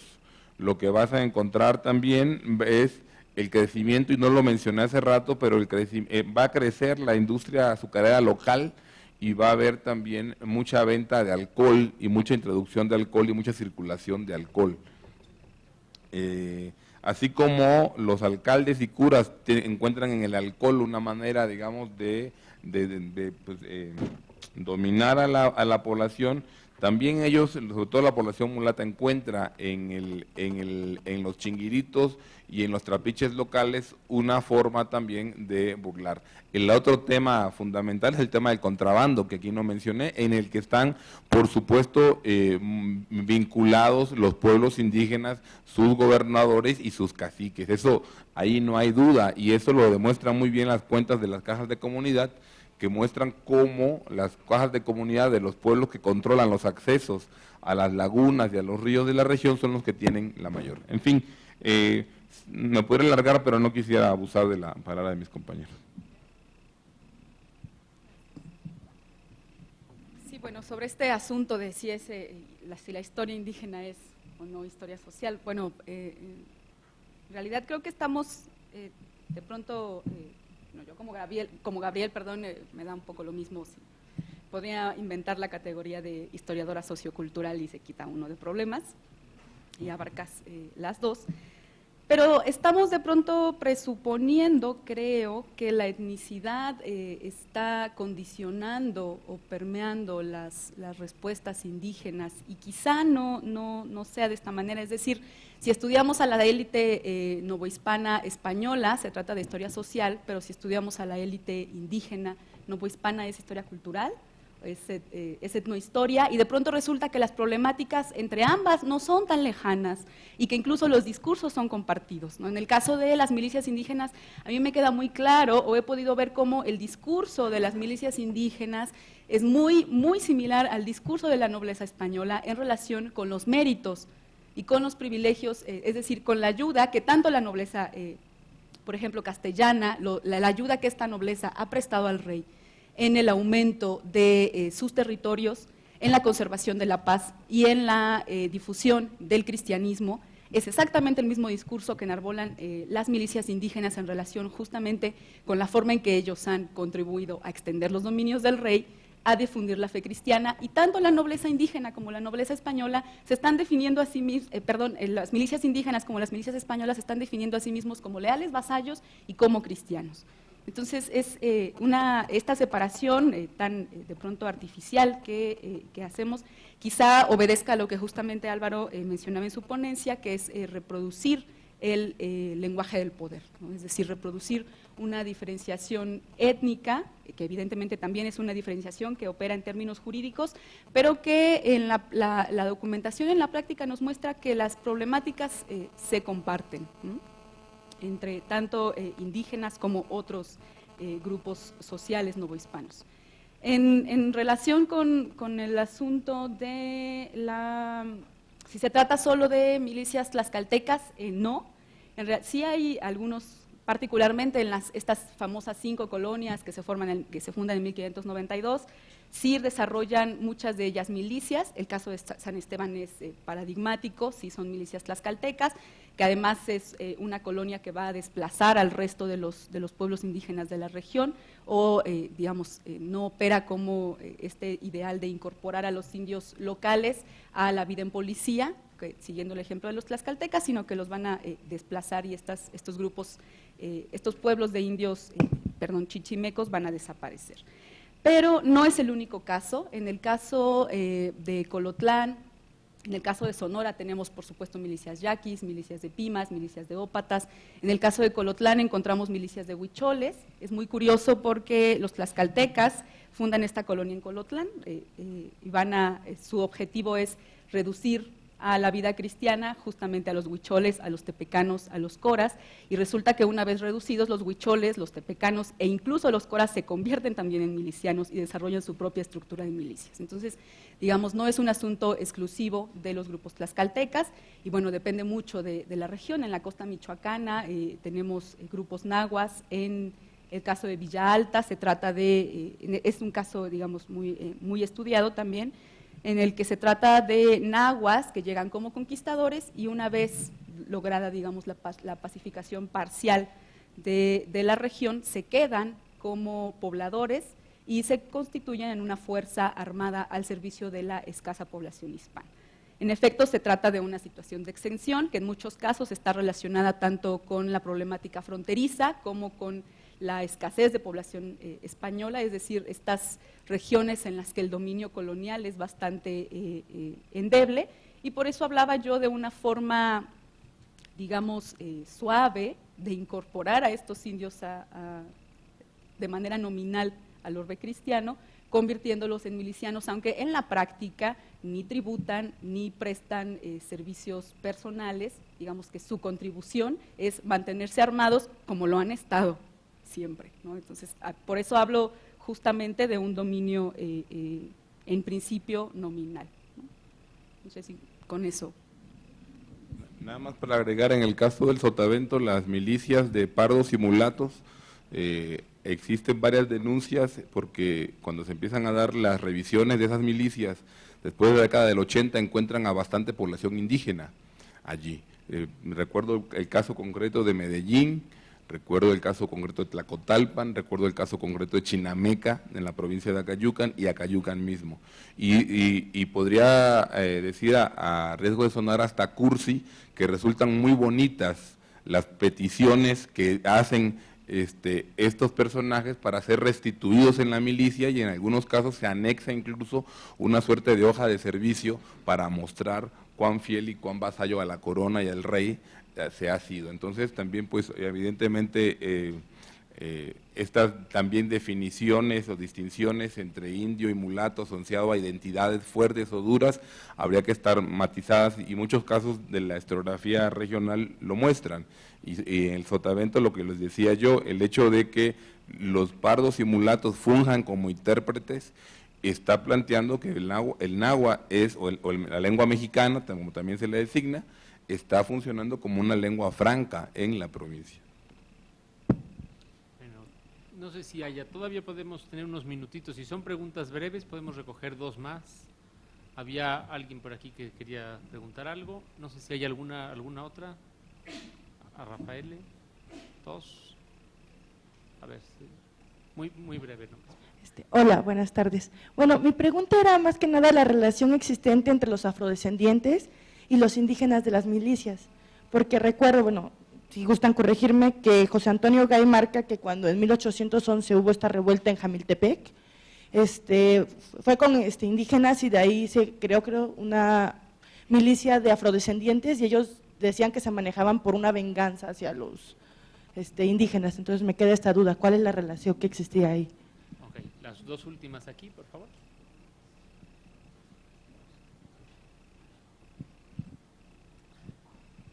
Breve, por favor. Sí, muy breve. Para Álvaro, dijiste al comienzo que el estatuto de los afrodescendientes o afromexicanos, había algo de servil, no entendí bien, pero dijiste que no, el tema de la esclavitud, bueno, casi no había esclavos, pero al mismo tiempo su estatuto no era tan libre. Eso, justamente, no es tan libre. Entonces, quisiera que un poquito retomaras esta cosa. Buenas tardes, gracias. ¿Cómo han podido resistir esas poblaciones españolas aquí en México cuando presentas tú en tu ponencia algo polarizado en población? O sea, ¿cómo han podido resistir esas poblaciones y de qué manera se han cubierto a partir de las traiciones? Porque exactamente ha habido traiciones. Gracias. Bueno, entonces concluimos. Bueno, en el asunto de milicias y afrodescendientes, yo lo que he encontrado, a reserva de lo que diga aquí Álvaro, por lo menos en el caso de Nueva Galicia, Nayarit, la costa, etcétera, lo que ocurre es que, digamos, en principio se busca que sean los colonos españoles los que defiendan la tierra y los bienes, donde están sus propiedades y sus bienes. Si no hay suficiente población española, digamos, en orden de prelación, se forman en muchos casos milicias de mulatos. En Nayarit hay milicias de mulatos importantes. Y digamos que la última opción para las autoridades es permitir la conformación o legalizar el establecimiento de una milicia indígena. Sin embargo, en el caso de cuando coexisten, como en el caso de Nayarit, milicias de afrodescendientes y milicias indígenas, va a haber un conflicto permanente entre ellas porque ambas están, digamos, negociando o ambas están hablando de los mismos méritos. Tanto la milicia de mulatos o de pardos y la milicia indígena se atribuyen las mismas conquistas o el mismo apoyo. Entonces ahí los mulatos, por ejemplo, afirman haber sometido a los indios y los indios reivindican no haber sido nunca sometidos. Entonces va a haber una competencia tanto entre mulatos como indígenas por establecer, digamos, su supremacía regional. Y para fines del siglo XVIII va a ser muy clara la intención de suprimir las milicias indígenas y sustituirlas justamente por milicias de preferencia españolas y, si no es posible, de pardos o de mulatos, ¿no? La tendencia, digamos, hacia fines del siglo XVIII es dar preferencia a los mulatos y a los pardos, que se considera que son que sus servicios, que prestan mejores servicios y que además son mucho más leales a la corona que las milicias indígenas y mucho más útiles también. Sí, gracias. Yo lo que intentaba hacer hace rato era precisar la condición de esclavo de la costa del Sotavento, que generalmente se suele vincular a otras experiencias geográficas o a veces también a la experiencia esclava de las zonas azucareras. En el caso de la experiencia esclava de la costa del Sotavento, vinculada precisamente a la actividad ganadera, pues lo que tiene son esclavos que son los encargados de llevar y traer el ganado desde las haciendas hasta Puebla y Orizaba, es decir, era gente que iba y venía, pero que además se integra muy rápidamente a partir de la invasión del puerto de Veracruz, se integra muy rápidamente al cuerpo de lanceros y milicianos. Esa condición de esclavitud que en otros lugares seguramente fue muy pesada, en el caso del Sotavento veracruzano no parece haber sido tan dura. Ahora, el hecho de que hubiera una gran cantidad de población mulata y parda hizo que la llegada de población esclava en la segunda mitad del siglo XVIII no tuviera pues un sentido, un fin económico. Y esa población, aunque era libre, y era lo que yo intentaba puntualizar, realmente cuando de nuevo revisas las cuentas, era una población que estaba endeudada fundamentalmente con el hacendado, porque además lo que no tenían, a diferencia, digamos, del pueblo indígena o el común, digamos, el más igual, era acceso a la tierra, sino era a partir de la renta de pisos, ¿no? Y de allí que en las haciendas ganaderas, de la mano del cultivo de algodón, durante la segunda mitad se empiezan a establecer rancherías y parajes como también se les va a denominar, donde se van a estar asentando esta población parda y mulata libre, ¿no?, pero que está endeudada con el hacendado. No me he atrevido a llamarlo enganchada por deudas, nunca he usado ese término para describir la situación, pero es lo que plantea. Y a la pregunta que me hacía el compañero, pues la verdad que pues yo creo que es una muy buena pregunta que yo sería capaz de responder. O sea, es decir, si para fines de la etapa colonial la población española tenía en la provincia, en el Costa Sotavento, no sobrepasaba el 8 o el 9%, la población indígena estaba aproximadamente sobre el 60% y la población parda mulata hasta un 40%, pues lo que tenemos allí es una diferencia muy importante, pero no había que olvidar lo que hace rato también se señaló, en una sociedad estamental o también de calidades, el valor, digamos, de la población española no se mide solamente por su número, ¿no?, sino también por todo el valor simbólico que ello tiene, ¿no? Muchas gracias. Bueno, pues para cerrar, bueno, les agradezco mucho a los 3 ponentes que estuvieron en esta mesa, 2 en esta mesa, 1 en ausencia, y también agradezco a Clara Lida la invitación que me hizo a coordinarla, y transmito una última petición que me hizo de solicitarles, los que quieran voluntaria y libremente, inscribirse a la asamblea, digo, a la Asociación de Historia Social. Bueno, muchas gracias a todos por su presencia.